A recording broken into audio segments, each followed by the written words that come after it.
things don't get done unless Joe says it can get done. And so that's a huge amount of responsibility, especially for like a punk kid, but that's what happened. To what degree would an executive need to know about data engineering? I think it largely depends on how well do you want to succeed at actually doing data, if that is your mandate. I would say in general, the proliferation of what tools enable has made things simpler. Hello, everybody, and welcome to the Delivery Layer podcast. I am Solomon Khan, the founder of Delivery Layer, and I'm excited to have you here where we talk about data that drives revenue.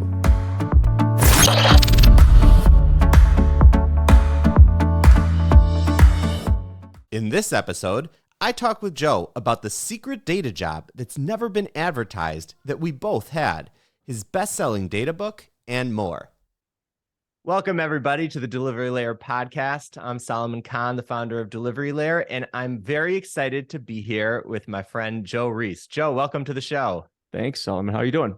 I'm doing great. I'm excited to turn things around. The world, I think, is very used to you being on the other side of these conversations, and I'm sure it'll be a fun time for everybody to hear you talk about your opinions and your thoughts on data, as opposed to you just hearing about other people's thoughts. Let's hope so. I mean, it's kind of funny. I was talking to a friend of mine who also does, he's a really good podcaster as well. And we were joking that during the podcast, we were just going to have nothing but just 60 minutes of silence. So the whole time, because as a podcaster, as an interviewer, you're used to just listening and not talking. So yeah.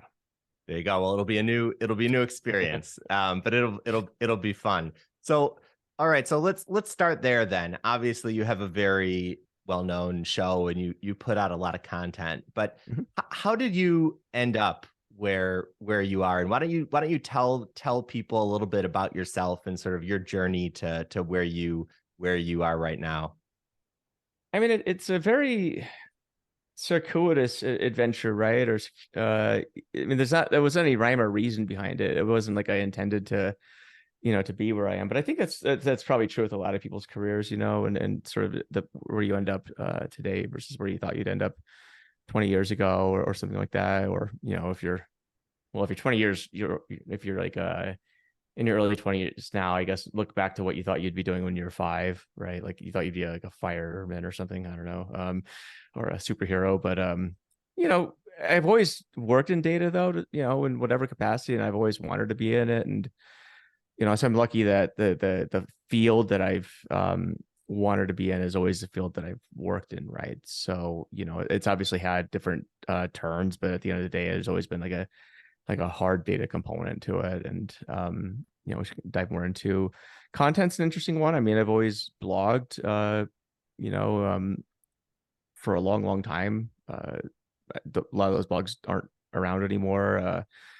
So I've always had kind of a public face online to some extent. How I got to, I guess, being, a data content producer is, oddly enough, producing data content. It's a strange secret. I'll let you in on it, in private. Kidding. But it really comes down to, I think it became more of a habit. And during COVID, I think like a lot of people just, you figure out what you want to do. Some people got into baking bread during COVID and, crafts and hobbies. And I decided I was going to, make podcasts and videos and write a lot and, wrote a book with Matt Housley along the way. And that, the success of the book took us by surprise, I would say. And that ended up changing a lot of things, as I've always heard from other authors, and it didn't really sink in the reality of it until I heard it. But the saying is like, there's your career before your book and there's a career after. And, these aren't the same careers. So, so it's definitely fortunate enough to be in a position of being able to do that. But all these are baby steps, right? Like how you build an audience to date. I mean, that kind of stuff takes time, so I was running a lot of meetups. I've been running meetups in my local area in Salt Lake City and Utah for a long, long time. I was active in even like Ruby developer meetings and similar stuff way back in the, 13, 14 years ago at this point. And then, co-founded the Salt Lake City Python meetup, and, that's grown to, think almost 4,000 members now. Wow. And started a data engineering meetup back in 2018 or something like that. So, always been an active participant in community, right? And I think, so understanding those dynamics of how to build communities, and I think really keep a community going was I think extremely helpful in terms of understanding how to uh, the appropriate, I would say, the tasteful ways of doing content, right? And in ways that would help build a broader, now probably a global community, right? Yeah. So Yeah, yeah, it's really interesting. I was obviously I'm newer on my content journey, but I was talking to some people who were kind of just saying that, oh, you seem to have a lot of things to say. And my response was that, well, I've been doing this for close to 20 years now. And so right, I've learned a lot of things along the way. And hearing that from you, it's interesting that obviously probably many people learned about your work after your book, and as you said, the book has been a big success. I remember working with you before you had the book, right? yeah, And yeah, so we did. Mhm. so it's interesting to see that always, right, where you end up, especially in data, is sort of a circuitous journey that's a result of a lot of little steps along the way. For To sure. to dig in just a little bit there, Mhm. because you were obviously you worked in data. Do you studied something technical? You ended up in industry. How did that end up happening? Because what we're both sort of pre the HBR data science article, and so for Mhm. me, going out of college and wanting to work in data, that wasn't anything that I knew was an option. Like, how when you said I always knew I wanted to work in data, what did that specifically look like to you? Mm, I mean, so back in the day, even when I was studying for my undergrad in math at the University of Utah, it was like late '90s, early 2000s. Like, um, I don't know. I mean, I'd always, I guess, just had an interest really in working at, in analytics, for example. And then I was studying to be an actuary, right? And because that was back in the day, that was, you got to understand that there were, for a math grad, there weren't a lot of career options for you, at least the ones that are nudging you towards. You could be an actuary, right? You could become an analyst, sales analyst, whatever types of, doing analytics, which I'll get into that in a bit because I think it encompasses a lot more than people think. You can go work for the government, or you teach math, or you could, be a construction worker or bartender or wait tables or something like that. Because those were pretty much the options, right? It wasn't data back in the day wasn't a cool thing at all. Like it is now. Data is like super cool, right? There's endless ways to learn data. I would say back then it's like, you really had to figure this stuff out on your own if you had a passion for it, right? So I mean, I would read like math books all the time just for fun, like read books on pricing, read read books like financial analysis books, because why not, right? But that helped me in my job, right? And that, even though that wasn't professionally trained for those specific roles, I felt like, okay, if I know all this stuff, it's just going to make me stronger at at applying my skills towards solving real business problems. And so that's the angle that I took. Back then there wasn't a playbook, I would say, for being a quote data person, because there was really a divide between, I say, the people who are applying um statistical techniques or analytical techniques to data, and I think the people who are implementing data in the back end, which is typically an IT department back then, right? It wasn't, the notion of having a quote data team wasn't really a thing back then. I was lucky enough where my first job, um I started at a company and they were growing like gangbusters, right? We're a large supplement and health and beauty company, and it was, I grew, and I started there and it was doing really, really well, but we were doubling revenues every year, right? So that was a rocket ship in terms of learning. And the interesting thing was, the CEO of that company, he sat me and this other guy outside of his office, and we were his official, brain trust, the right hand man of this guy, and which was interesting. I mean, it was a unique opportunity for some like punk snot-nosed 20-something kid to be like advising a CEO on big decisions involving companies like Walmart, Costco, operations in what, up to 90 countries or something like that. So that was a very unique vantage point that I don't think you would be able to replicate at most companies, just because most people wouldn't give a punk kid that time of day, right? So I lucked out.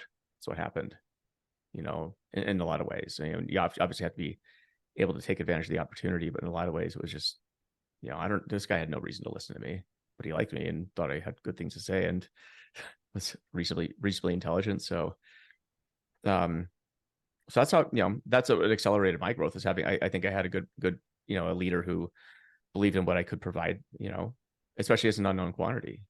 Right. So. Yeah. I love that story. And I've got a similar type of story. It's funny. Oh, I really? actually, yeah, my right out of college, I worked as an analyst for like this holding company for this entrepreneur who similarly had started like a whole bunch of companies over the years. And I was sort of the gopher for the management team, Mm, right? Like I was the analyst. So anything that they needed to figure out, they would just send me to go figure things out. And it was such a great experience. that's so cool. Yeah. What So do you feel you learned from that? so much. I mean, even just through osmosis, when you're sitting, when you're 20 years younger than the next youngest person in the room, and you're sitting there and you need to try to understand the context of what's going on to the point where you can be helpful with those people, Right.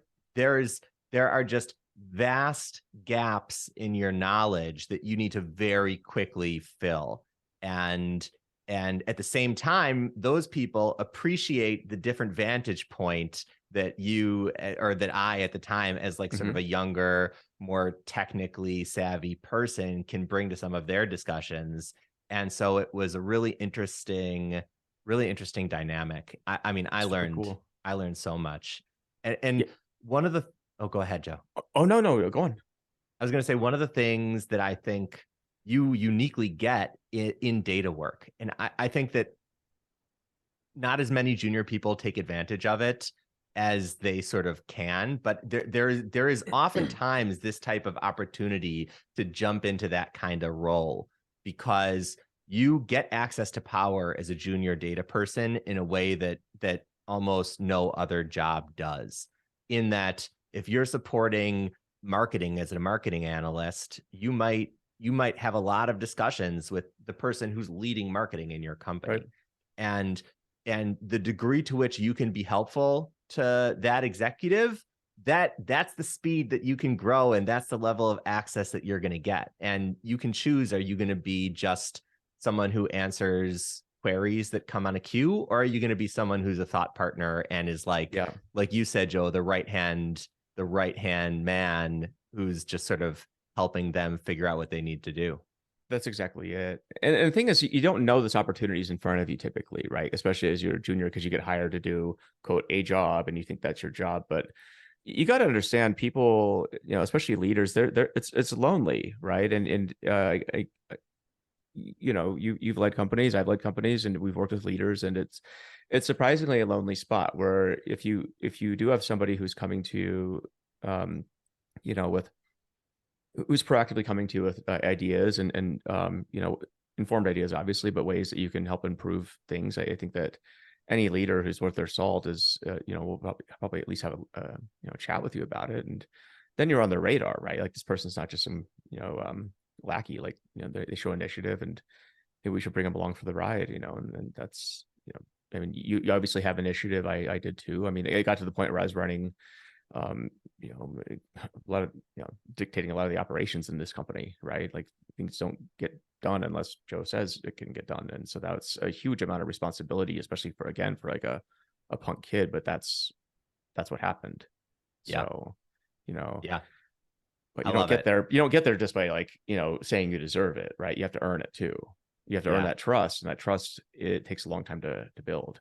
Yeah. So. Okay. So somewhere between there and now, you became a recovering data scientist. What walk through that journey. What is that like? um so I mean, I've always had an interest in machine learning, and AI. I think it comes from, like, reading a lot of science fiction books and cyberpunk novels as a teenager. And in the 90s and stuff, when I was growing up. But I think a lot of technically a lot of the capabilities of like doing machine learning, especially back in the day, it just wasn't really there, right? Like, what are you gonna do on some old crappy like Windows NT computer? Like, what are you gonna do? Like train a you know model on that? And there's a lot of the frameworks didn't exist back then either, right? I mean, yeah, but I think around like right as the 2010s were approaching, you had a few things happening. I think machine learning was it was there was a lot more chatter about it, and you had the cloud and GPUs were finally starting to be you know uh, I guess recognized as a tool that you could use for ML. And so um, I was looking to do something else. Like ML has always been something I wanted to do and get into, and so started nerding out on that. And then around 2012, serendipitously met a CTO actually at a company I used to work at, and a math professor at a university here, and we joined forces and started a automated machine learning startup. Right. So I think as far as I can tell, we may have been the first. I'm not going to say we were, but like definitely among the first in the world of doing auto ML. So like, give us a data set, we'll give you predictions. Like that was basically the notion of it. Really cool technology. I think a really cool idea. But what I noticed early on was a few things like the data was the hard part, especially corporate data, as you know, it's usually not great. Yeah. Right. And then at the same time, a lot of the systems, what we call ML ops, ML engineering, like that stuff didn't exist back then.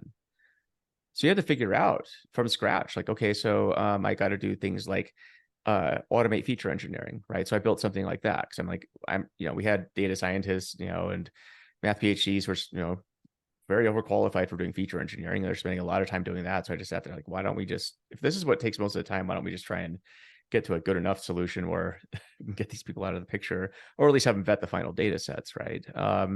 So I built that. That was pretty cool. And then hosting models, that was another one that really hadn't been thought of.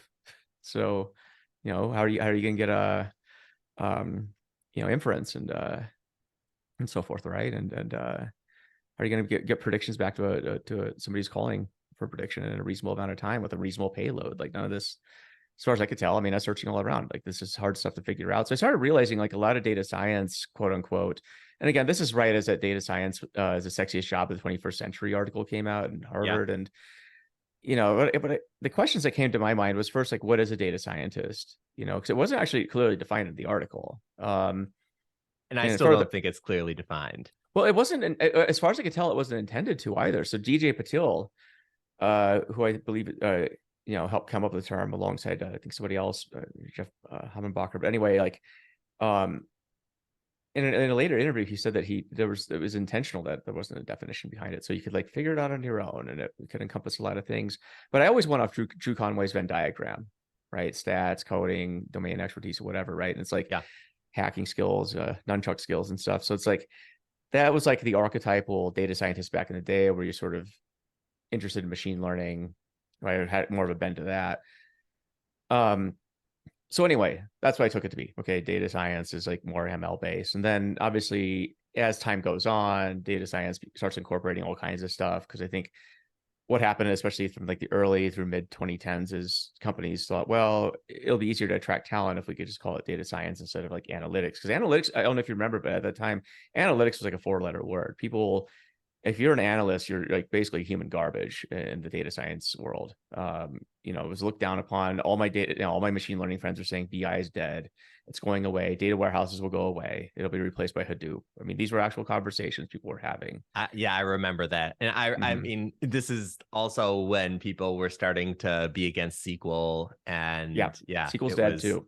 It was interesting times. It was an interesting time. But the recovering data scientist part, I would say, as I kept going along in my career working on data teams through the 2010s, and seeing over and over the hype around data scientists, seeing data scientists hired, and basically being set up, I would say, maybe not necessarily intentionally to fail, but they were, I think, unintentionally set up to not succeed. That's not the same as failure, but you're not getting anywhere either. So, so I think, who was it, Ben Taylor and Dave Gonzalez and me. I don't know if you know Ben Taylor on LinkedIn, but he's been in the ML world for a long time, and so is Dave Gonzalez, his business partner, and all these guys are like super good friends of mine. But I think we started calling each other reformed data scientists or something. Or at least they called me that. I don't know. And then I started calling it the recovering data scientist, I think shortly after. Just what I realized is that, again, a lot of data scientists they're highly smart people with great intentions. Well, I think we're just, put in a pretty bad situation, frankly. A lot of these companies are hired and didn't have any data upon which to do the science. And like, Yeah. what do you think is going to happen? And so that's where recovering data scientists came from. It's kind of a tongue-in-cheek joke, but I think it kind of became a meme, and now it's become, I would say, somewhat of a movement, for better or for worse. But because a lot of other people realize the same thing is what happened. Sure. It's kind of a bait and switch, what I realized. So it's getting better though. I mean, compared to where it was, I can make a strong argument that data scientists now actually, because of the growing pains you have to go through, the maturity, right? A company's like realizing data scientists, they actually need certain things to succeed. I kind of look at it like my kid, like, he had to buy, like, I took him to PetSmart all the time to get new pets, and then they would just like magically die like overnight, right? And because he forgets to feed them, give them water and stuff. And I think it's like a lot of data scientists, like, you just kind of grow up and through some mistakes, you learn that a data scientist also need, like, love and care and feeding and nurturing, and just like any other job. So not that it kind of puts it in a bad light, but you know what I mean. So No, I get it. My daughter is angling for a goldfish right now, so I oh, totally. low risk pet if you're gonna get one. I I think yeah. I mean, I also live through a lot of that, Yeah, and you I did. think that you're right in that. To me, the broad encompassing term of data science also meant that, like, it was kind of a you figure it out for yourself, and that was a little bit in terms of how it was also pitched to corporate America, Yeah. which has its pluses and minuses, because the plus that data people got, and I think still get, is a huge amount of leeway, like a huge amount of rope. Like, you can go and you like, people didn't understand what you were doing and couldn't judge Yeah. whether what you were saying was going to be right or not. And so they let you run with it. And for the people that were uh doing a good job and on a good path, they ran and then they said, hey, look at how far we've run.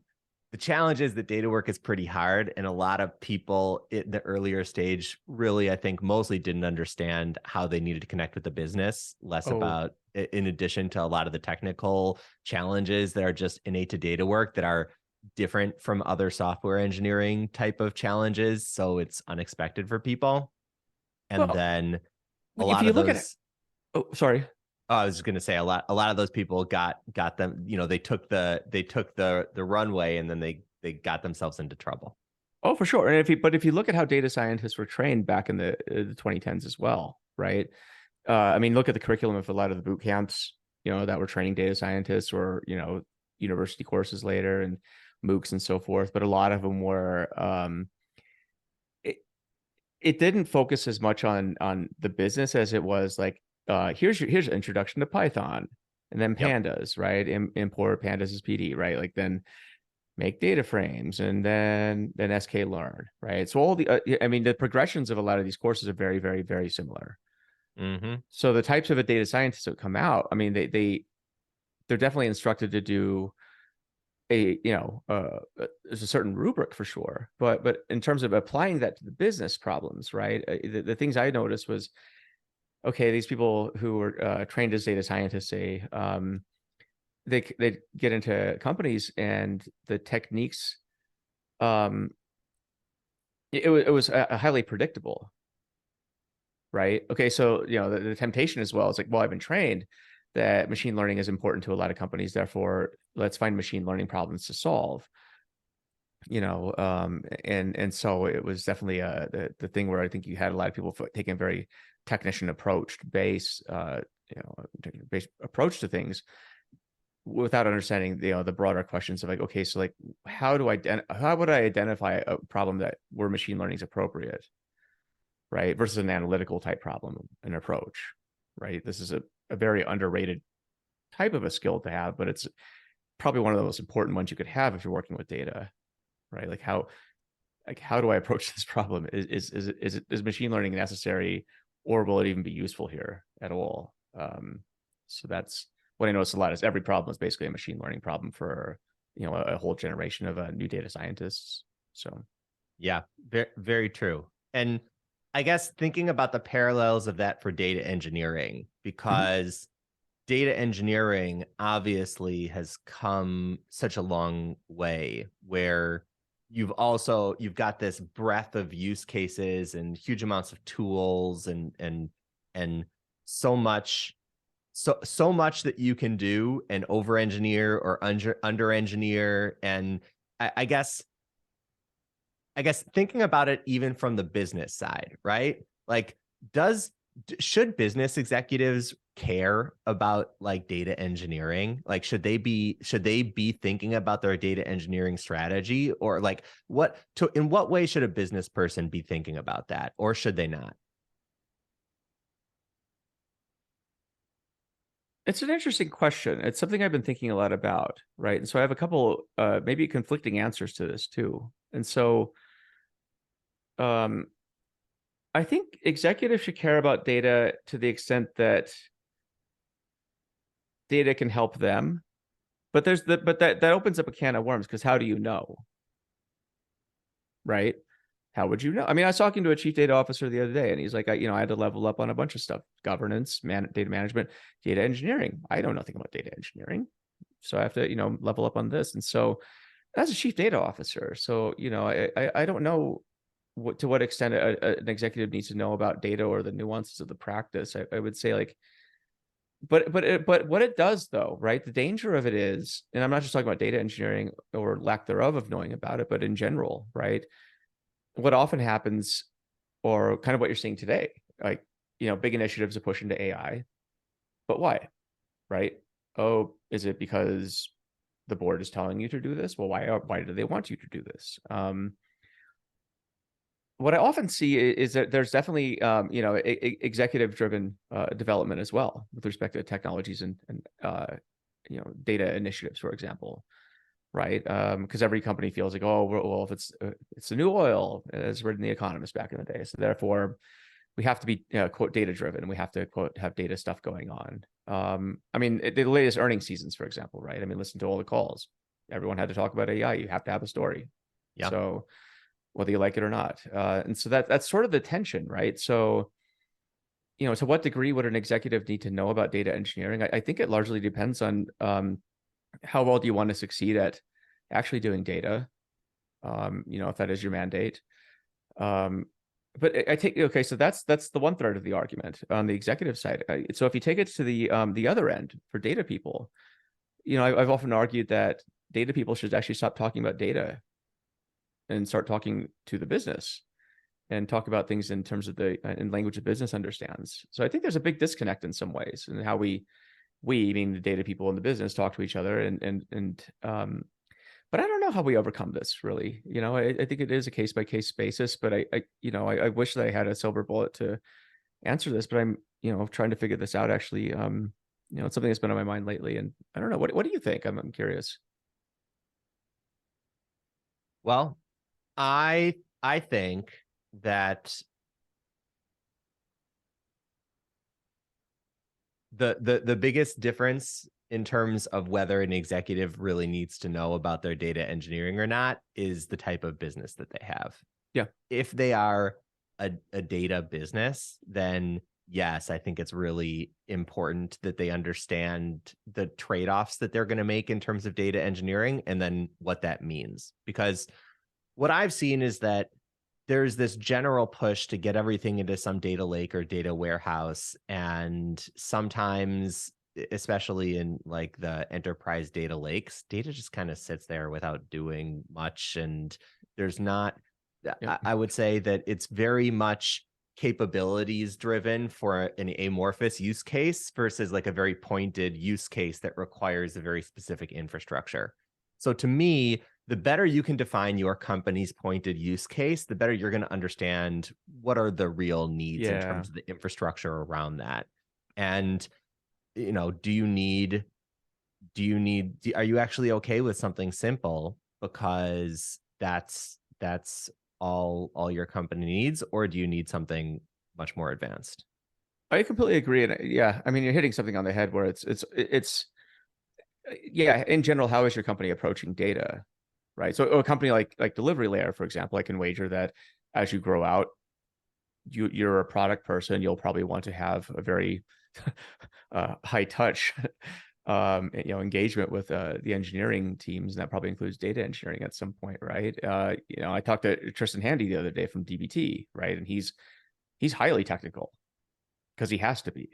Yeah, That's like literally the company that they have. Warren Buffett, on the other hand, I don't think he needs to know much about data engineering at all. He's also a CEO and a executive who oversees hundreds of thousands of employees, and at his level, his focus is on allocating capital, not at making engineering decisions. But does that mean like his conglomerate doesn't do data engineering? Of course not. I mean, you're talking about a lot of companies that he invests in.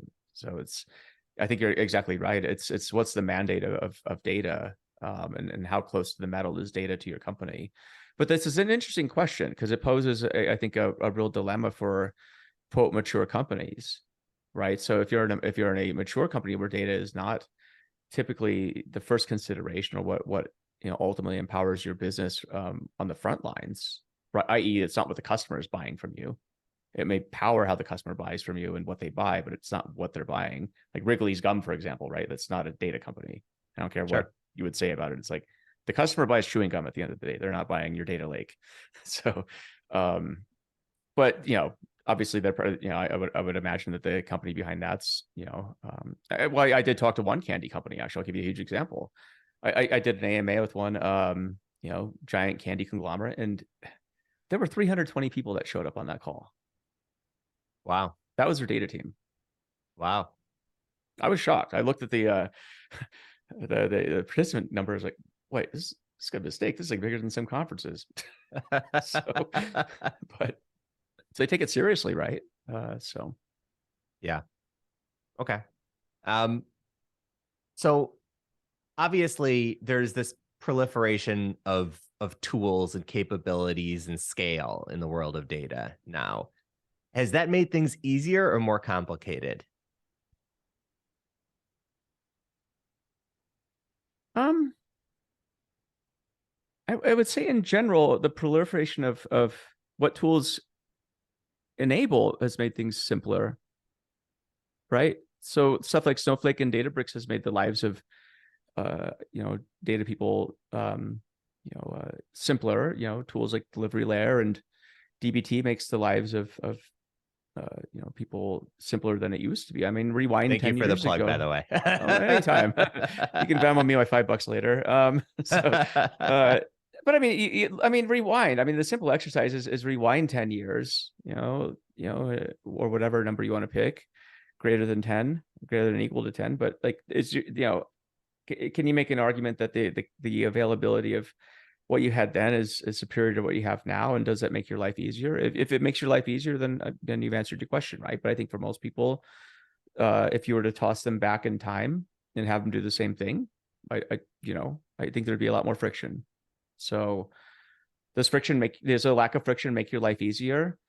It depends, right? The obvious answer would be yes, but I'll caveat that by saying the lack of friction also means there's more entrance into a market, because friction has declined, which means you now have, where you've replaced the ease of friction, the ease of use and friction, right? Now you have the cognitive dissonance of too many tools and too many options to choose from. So now you have the paradox of choice argument, where back in the good old days, although tools were maybe harder to use, you didn't have to think that hard because there were only a handful of vendors where you could choose from. So now it's the opposite. And,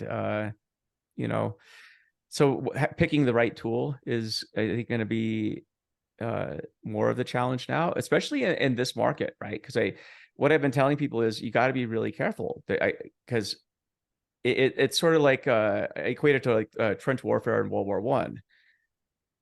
Who's going to the group to the left and right of you? Who's going to be left at the end of the day? You don't know, Yeah. right? That's the reality of the market right now. There's infinite. There's not. There's a very finite runway. for a lot of companies that have raised funding, and it remains to be seen who's going to be left and who's going to be taken out. Either acquired or simply not an ongoing concern. But that's a real thing right now. I was talking to a friend yesterday about this, and she's asking, okay, so do I pick SaaS or do I pick open source? I was like, well, okay, just evaluate your trade-offs, but evaluate the risk that the vendor you choose may not be there. And then what's your contingency plan if that happens? So that's sort of so the proliferation of tools definitely means there's a lot of options to choose from. I think just due to the inertia of where the market's going, that number will go down, but that still leaves you with a lot of choices that you didn't have back 10 years ago. Even, say you reduce the number of companies on Matt Turk's data landscape by 3/4, right? That's still more companies that he had on his slide in the 2012 slide. Yeah. So and I saw the 2012 slide and I was like, that's crazy. That's a lot of companies. And the crazy thing is, if you look at the 2012 slide, most of those companies aren't there anymore. You can probably count on one hand the number of companies that are left as a logo as they were originally intended. So that's the balance, right? But the tools are undoubtedly easier to use. But it was interesting though. I think the other thing again is like the tools that, because you have lower friction in using tools, what it does allow is sprawl. It allows for data sprawl everywhere. That's an inherent danger as well. It's something, I know that folks at DBT are well aware of is model sprawl. They're thinking about this and working on it. It's a real deal. People who use, various cloud data platforms, costs are coming under scrutiny now because, it's, times are just getting tougher. And it's like, why are we? So it's, data sprawl. I would also say, along with this has come, because things are easier to use. What I have noticed, and the thing I'm writing about in my one of my rants for my newsletter is, because things are easier to use, a lot of traditional practices that were formed under periods of constraint have basically been kind of thrown to the wayside, right? So things like data modeling, right? And other quote enterprisey practices, which I think are freaking awesome, actually. A lot of those investments have gone away because things are easier to use. I also see them coming back now, and so that's those are, I guess, some of the trade-offs. So I can keep going on this for a long time, but I roam the streets walking my dog, thinking about this stuff like daily. So it's yeah, it's so interesting. I mean, I remember doing data in the pre-Redshift days versus the post-Redshift days, where pre-Redshift we were, working on Postgres replicas, and we were sort of it was like the commercial data warehouse solutions were all extremely expensive, and so we were trying to figure out ways to avoid them. And so and then Redshift came out, and it was just a totally new world. It's like, actually you could fit, I think the limit back then was something like 2 petabytes of data. You can fit a lot of data into 2 petabytes of a data warehouse. Oh yeah. So that 25 cents an hour too in 2012. 25 cents an hour. That was amazing. Yeah. I don't know if you had ever signed like a big warehouse contract with one of the big companies back in the day, but that was a lot of money and a lot of like triggers if you left.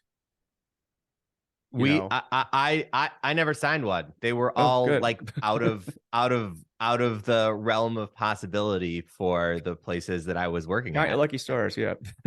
Like, so that was really interesting. What obviously I think, to the point that you made about some tools going away and some tools being there, I think and I'm not going to make any type of prediction on whether they're going to hit their valuations, right? But I think and even, Snowflake is public, Databricks, even though Databricks is going to be like a lot of the big core vendors are not going to be not going to go away. What are you most excited about when it comes to like what you're seeing upcoming on the data engineering side of things? I think what I'm interested in is closing the loop between applications, data engineering and machine learning, right? I think what I'm fascinated by is just the sense that I think a lot of those barriers are going to come down as we discuss the notion of quote data products and data powered applications. Um, because right now I feel like we live in a very balkanized world where software kind of exists over here and data is over here and machine learning is kind of off sort of attached to the hip with data but not really. And then I want that feedback loop between application and data and ML to become this very harmonious thing. That's what I'm excited about, because I think what that would do is it closes a lot of the gaps that we currently have. I think right now a lot of the challenges that we have, okay, think about things like observability and data quality and all the and catalogs, right? Like, why does that exist at the analytics layer? That's not where you create your data, by the way.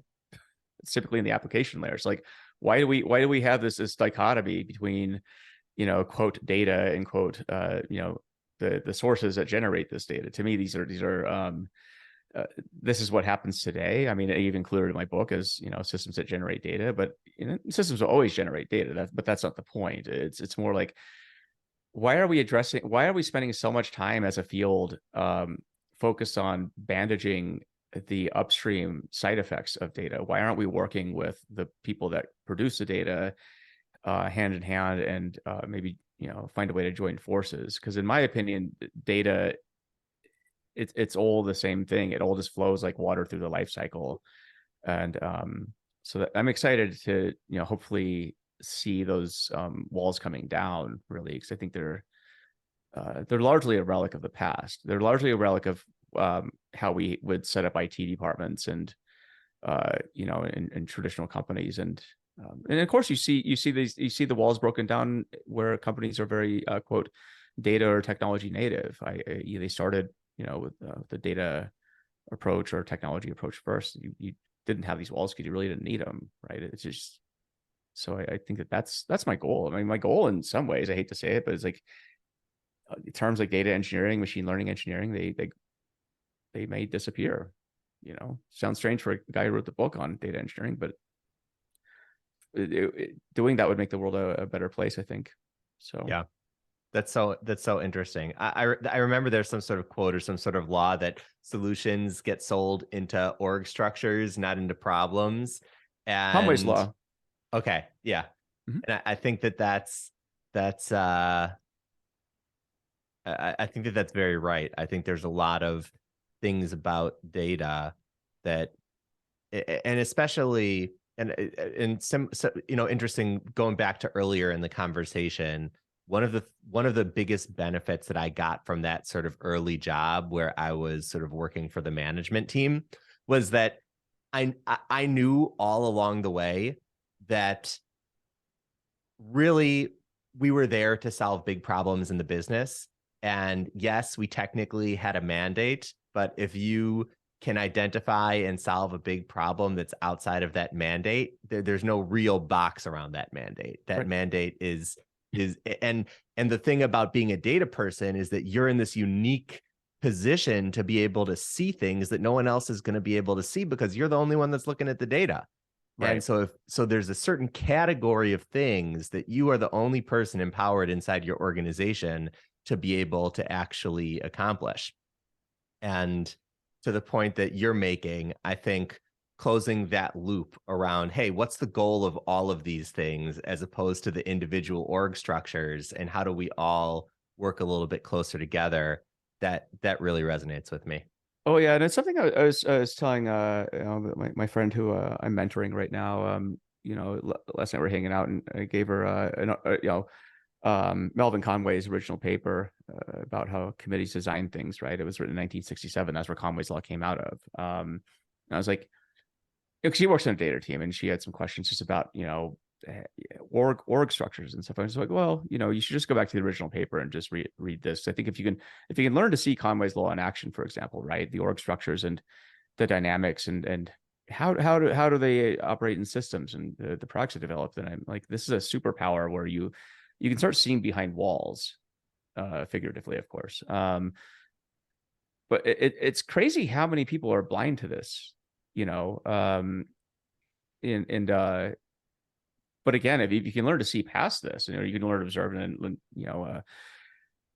then you have a hope of affecting change. If you can't see it, right, then how would you ever know what to change, right? Because you're actually, fractally within the same problem you're trying to solve. Therefore, it's like it's almost inescapable. So yeah, that I would encourage a lot of people, listening to this, to study things like Conway's law.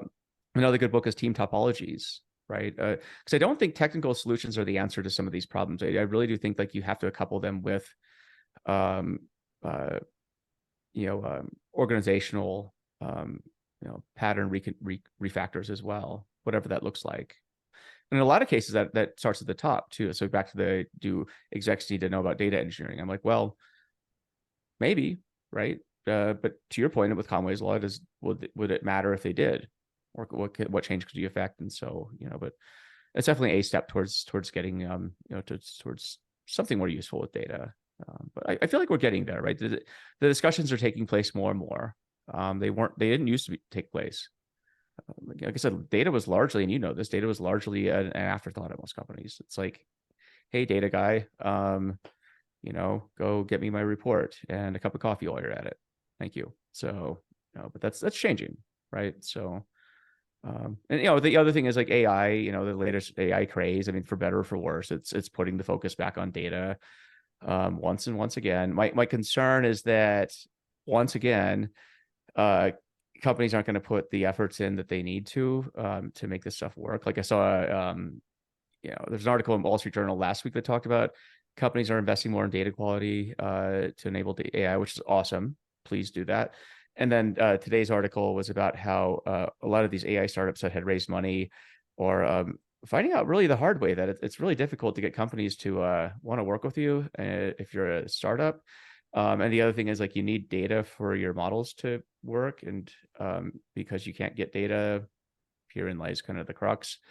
Some people are chiming in on the thread I put about like, oh, well, why don't we use synthetic data for this? I'm like, I mean, how are you going to get an accurate representation of a company's data where synthetic data would work? Like that's what the article talks about. So anyway, it's interesting, but again, we're making progress as an industry, and I'm very excited for it. So yeah, I mean, I agree with all your points, and I also totally agree that we're making a lot of progress as an industry. I mean, I see, and I think this next wave of AI innovation that's going to happen is only going to keep things going forwards. Yeah.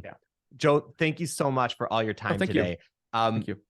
One of the things that probably people don't think about when they see people just like putting out a lot of content or having shows is like, hey, how do you actually work with this people? So do you want to share with the audience, like if people love what you think and want to have you help their companies in some way, or like what kind of services do you offer, and where can people follow you online and keep track of what you're doing? Yeah, I would say lean on me for education. I'm not doing as much consulting anymore as I used to. I just feel at this stage I can help impact more people through workshops, trainings and so forth. So if you want to hire me or Matt and me for that type of stuff, please reach out. But more importantly, I would say, subscribe to my content. There's some courses coming out on data engineering. Want to know O'Reilly, and then later this summer, then another one that's to be announced. But the one that's being announced is going to be massive. So that's coming out, by Fundamentals of Data Engineering. Use that as a book club at your office, with your data team. If you got something interesting going on, just hit me up. Matt and I are, depending on the circumstances and timing, we're happy to do an Ask Me Anything, right? With your data team. Well, it's a service we offer for like for free, actually, just, 20-30 minutes. Come with good questions, please. But I would say at this stage, just please support the content, and that'll lead to bigger, better things. I have another book coming out, hopefully at the end of this year. It was supposed to be done already, but got sideswiped by some courses and some other stuff. But just support the content. I would say, not just of me, but of people, like Solomon and others as well. It's by supporting content like this that I feel, we can make a dent in terms of moving the industry forward. Right. So Yeah, I love it. And Joe, to the point that you made just now, I couldn't agree further. I know that when, when things were just starting and there wasn't information online, it was tough. It was tough because you didn't have people having these kind of conversations where you could have, like, you were just making independent decisions. I mean, you're making independent decisions. You didn't have a lot of resources to help. So it I was hard. think nowadays it's just amazing the amount of, I mean, I still think we're just scratching the surface, Oh, yeah. but it's amazing how much more there is now for data people to be able to hear from people like you who have spent a lot of years learning hard lessons and just sharing what you're doing with the community. So thank you very much. Thank you so Thank much you. for joining the show. I appreciate it, and have a great day. You too. Thank you. All right, bye.